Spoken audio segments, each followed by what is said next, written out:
시청자 여러분 안녕하십니까? VOA 뉴스투데이 시작합니다.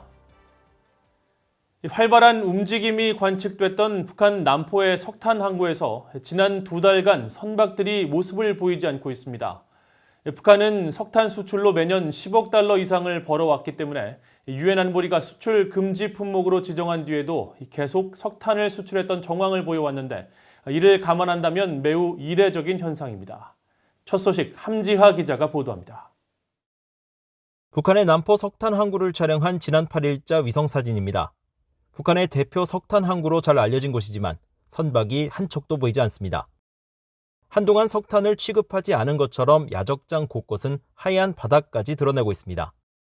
이 같은 상황은 지난 8월 중순부터 나타났습니다. 8월 이후 이곳을 드나든 선박은 한 척에 불과했는데 그마저 보름 넘게 한 자리에 머무른 것으로 파악돼 사실상 석탄 선적을 목적으로 하진 않은 것으로 보입니다. 남포 석탄 항구는 지난해에만 최소 71척이 위성사진을 통해 포착되는 등 선박들의 활발한 움직임이 관측됐었습니다. 다만 올해는 북한이 신종 코로나 바이러스로 국경 봉쇄 조치를 취한 직후인 지난 1월 말부터 약 2개월 넘게 선박들이 사라지긴 했지만 3월 말부터는 다시 움직임이 재개되면서 선박들의 입출항이 꾸준히 이어졌습니다. 실제로 유엔 안보리 대북제재위원회 전문가 패널은 최근 공개한 중간 보고서에서 3월 말부터 5월 7일까지 적어도 32척의 선박이 남포 등에서 석탄을 싣고 출항했다고 지적하기도 했습니다. 그러나 이처럼 활발했던 남포 석탄 항구가 약 2달간 텅 비어있는 모습이 관측되면서 그 배경이 주목됩니다. 북한 경제 전문가인 윌리엄 브라운 미국 조지타운대 교수는 정확한 원인은 알 수 없다면서도 지난 여름 발생한 홍수로 인해 석탄 광산이 물에 잠겼을 가능성을 제기했습니다. The flooding, it could easily be a case where some of the mines were flooded. And that's a real disaster if that happens because it can take years to get the water out of the mine. 남포뿐 아니라 주변의 다른 석탄 항구도 상황은 다르지 않았습니다. 북한의 또 다른 석탄 항구인 대한항 역시 9월 28일 선박 한 척이 정박한 것을 제외하면 지난 8월부터 이달 9일까지 선박 입출항이 전혀 포착되지 않았습니다. 인근의 송림항도 이 기간 선박 3척이 정박한 것으로 나타났지만 이 역시 과거에 비해 크게 줄어든 수준입니다. 북한은 제재 이전까지 석탄 수출로 매년 10억 달러 이상을 벌어들이는 등 석탄을 주요 외화 수입원으로 활용했습니다. 규모가 축소되긴 했지만 북한은 제재 이후에도 석탄 수출을 통해 지속적으로 외화를 벌어들인 것으로 나타났는데 이번 남포항 상황은 어떤 영향을 끼칠지 주목됩니다. VOA 뉴스 함지하입니다. 미국 의회 상하원의 외교군사위원회 민주당 간사들이 오는 14일 미국 워싱턴에서 개최되는 미한 안보협의회 SCM을 앞두고 주한미군의 현 수준 유지와 미한 동맹 공약을 재확인할 것을 미국 정부에 촉구했습니다. 엘리엇 엥겔 하원 외교위원장과 밥 메네데즈 상원 외교위 민주당 간사, 잭 리드 상원 국방위 민주당 간사 등 4명은 7일 마크 에스퍼 국방장관 앞으로 보낸 서한에서 이번 미한 안보협의회가 북한의 계속되는 위협에 직면한 한국에 대한 미국의 약속의 깊이와 범위, 인내심을 분명히 할 수 있는 중대한 기회를 제공할 것이라고 말했습니다. 그러면서 그 약속은 최소한 28,500명의 미군 병력이 한반도에 주둔하고 있는 현재 수준을 유지하는 것이라고 강조했습니다. 이어 미군을 포함한 연합군의 강력한 전진 배치와 준비 태세는 북한에 대한 억지력을 유지하고 동맹이 적대국 저지를 위해 오늘 밤 당장 싸울 수 있는 준비가 돼 있음을 보여주는 데 있어 매우 중요하다면서 이를 통해 위험 요소를 줄이는 것만이 북한과의 평화와 안정, 비핵화를 추구하는 길을 성공으로 이끌 것이라고 강조했습니다.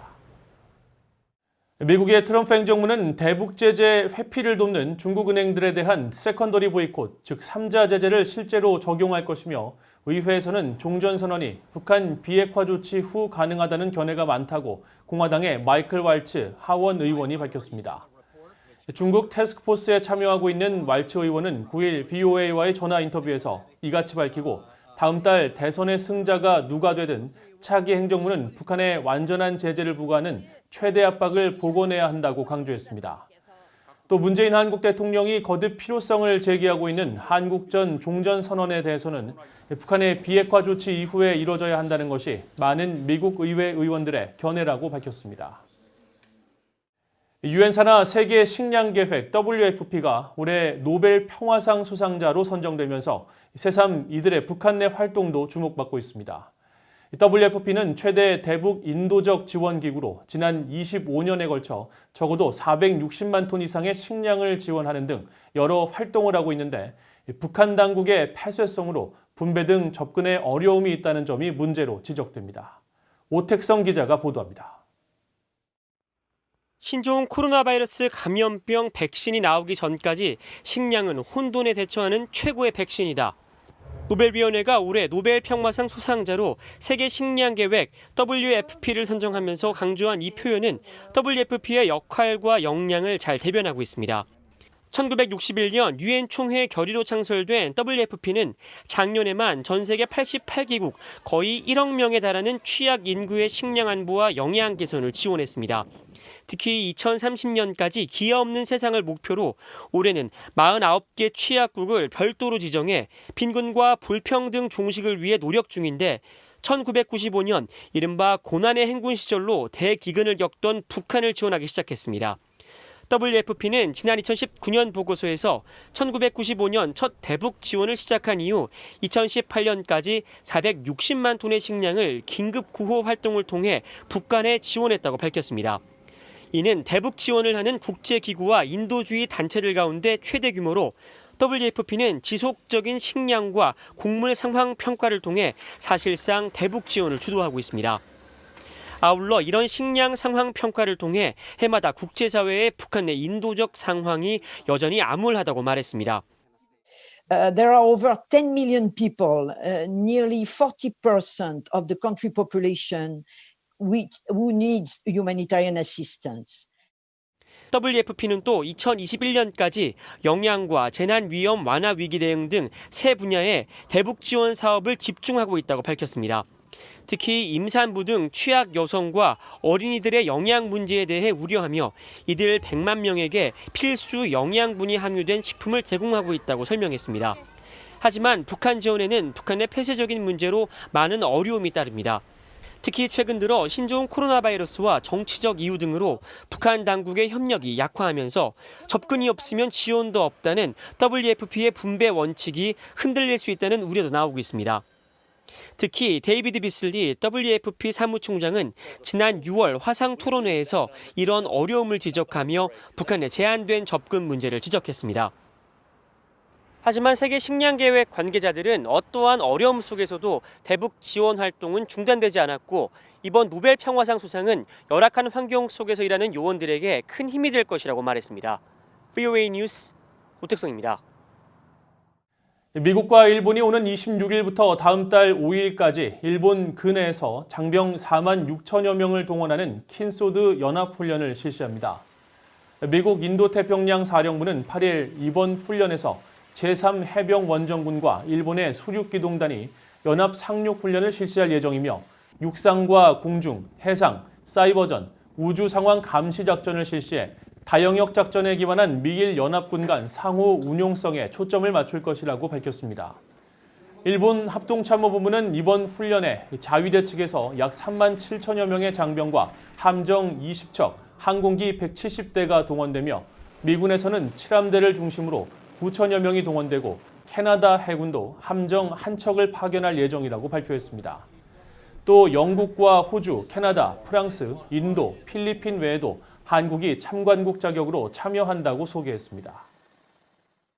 북한군에 의해 총격 피살된 한국 공무원이 실종되기 직전까지 함께 배를 탔던 어업지도선 무궁화 10호 동료 선원들이 피격 공무원의 월북 가능성은 없으며 물리적으로 불가능하다고 최초 진술했던 것으로 알려졌습니다. 한국국회 농림축산식품해양수산위원회 소속 국민의힘 이양수 의원이 9일 입수한 어업지도선 무궁화 10호 선원들의 진술조서 요약본에 따르면 이배 선원들은 당초 해경의 조사에서 조류도 강하고 당시 밀물로 조류가 동쪽으로 흘러가는 상황에서 부유물과 구명조끼를 입고 북쪽으로 헤엄쳐 갈 수는 없다며 물리적으로 불가능하다고 진술했다고 연합뉴스 등 한국 언론은 전했습니다. 또 다른 선원도 피격 공무원이 평소 북한에 대해 말한 적이 없다면서 월북 가능성은 없다고 생각한다고 말한 것으로 알려졌으며 해경 등이 월북 정황 근거로 제시했던 선미 가판에서 발견된 슬리퍼도 피격 공무원의 것인지 알 수 없다는 진술도 나왔던 것으로 전해졌습니다. 이에 대해 인천해양경찰서는 해명 자료를 통해 진술 조서는 무궁화 10호뿐만 아니라 피격 사망한 공무원이 지난 3년간 근무했던 무궁화 13호 동료 직원들의 진술을 기반으로 작성했다면서 대다수 동료 선원들의 진술을 토대로 발견된 슬리퍼가 피격 공무원의 것임을 확인했다고 설명했습니다. 이상으로 VOA 뉴스투데이를 마칩니다. 시청해주신 여러분 고맙습니다.